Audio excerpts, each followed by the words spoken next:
Welcome back to Stormbringer TV. Today with MACHINAE Supremacy. I'm talking to Gerdin, rhythm guitar. And Dezo, I'm the bass player. Okay, great. So how's the whole touring experience been going for you over those last few weeks? It's been very nice, I must say. It was. We really didn't know what to expect at first, because this is our first long tour, but it has been over all our expectations, I must say. Really nice. Okay. And professional. And very professional. Yeah. That's great to hear as always.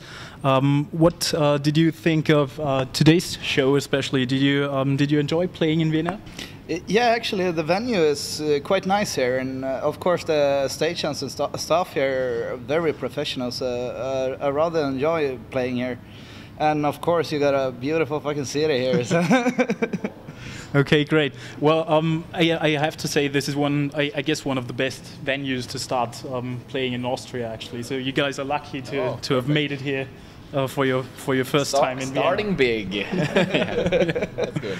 Okay, one thing that's sort of interested me: how did you land the tour with Children of Bodom? Because the billing is not something that would have occurred to me. Because I would rather have pictured you guys with a band like Pain, for instance, yeah. for starters.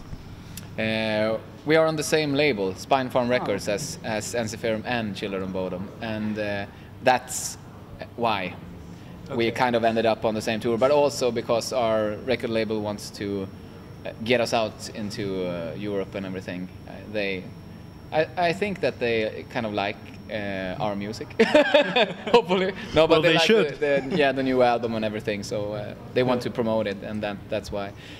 But hopefully we will get to go on another tour with some band that is possibly more similar to our kind of music. Yeah. Okay.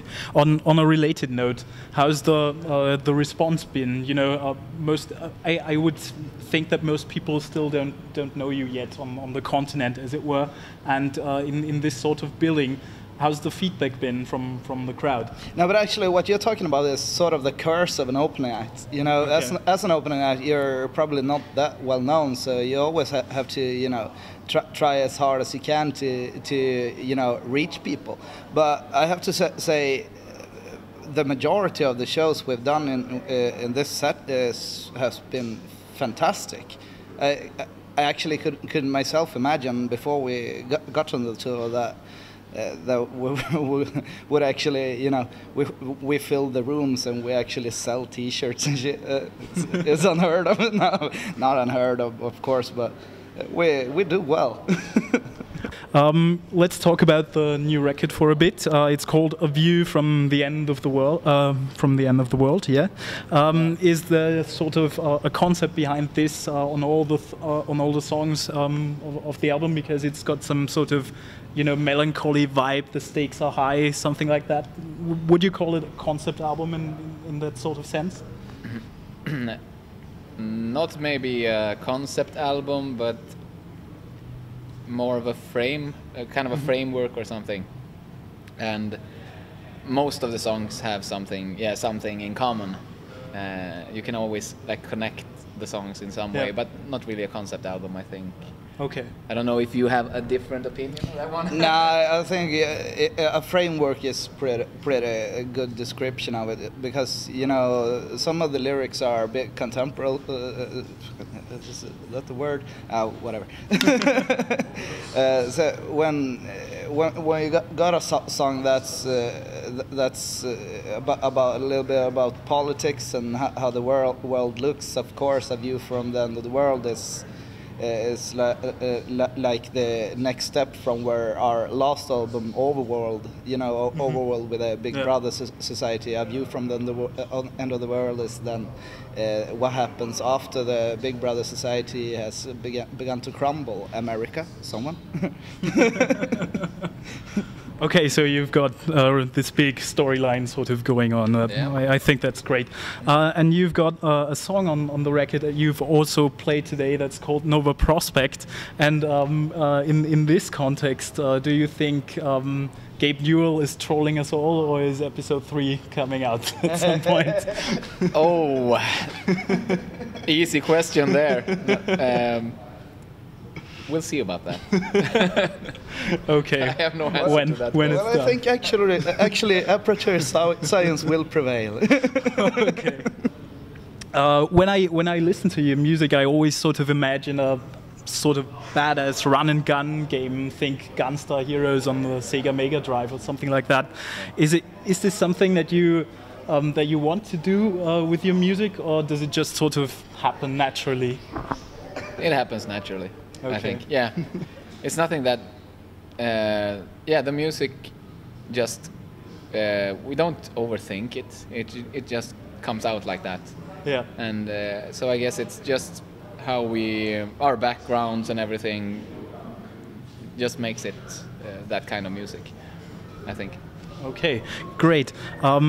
Is there some important influence, some important video game composer or soundtrack that has influenced you greatly? Yeah, of course. The entire demo scene is a great inspiration for us, and especially Chris Hillsbeck.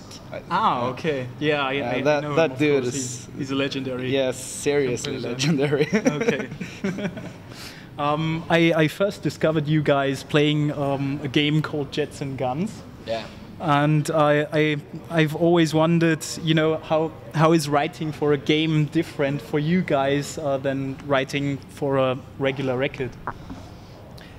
It's not that different in whole, but I think when you do for a game, you can you don't really care if it sounds cheesy or if it's something that you normally would scratch from an album. Mm-hmm. You kind of do whatever you want, and but as you know, some of the Jets and Guns things are also songs on our last album, so they kind of go together pretty good, I think, with our style of music also. So you kind of take out the svängarna, as we say in Sweden. you kind of do whatever on the soundtrack. As when you do songs for an album, you think more in terms of rock music. Yeah, but of course the songs to a game have to fit the pace of the game. Yeah. So you can't go nuts and be totally random when you're making the music. But still you have the liberty to throw out the worst chorus and bridge kind of. Recipe for music as people normally use it, and just create something that's fun. Yeah. Okay, that's been a very interesting answer. Okay. Again, about computer games for the nerds among us. If you've got any spare time on tour, what are you guys currently into? What are you playing? I think Deso and Jonas, they bought each one Nintendo 3DS. Yeah.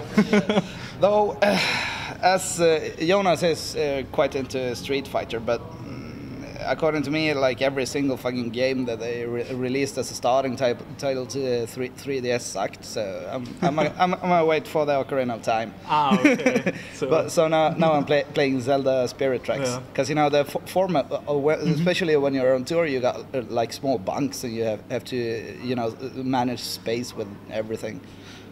Probably not that hard, but but still it's easy to carry around with you. Yeah.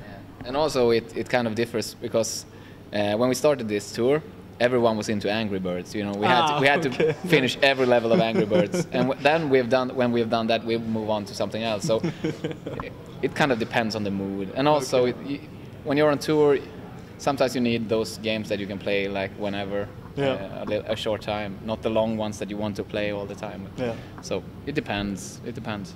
Okay, that makes sense. We play anything. Okay.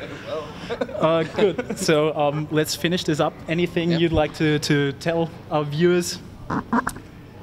Well, come to our shows. That's the first thing, so that we can come to your hometown and everything. So yeah.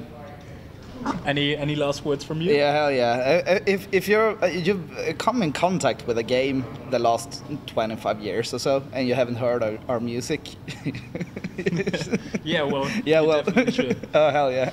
I had one last thing, and that's also spread our music. Like, show it to your friends, get more people to listen to Machine Supremacy, because we want to go and play more gigs and everything. And only way to do that is if more people know about us. So please do. Well, I'm doing my part. It's been a pleasure, you guys. Yeah, thanks. Have fun.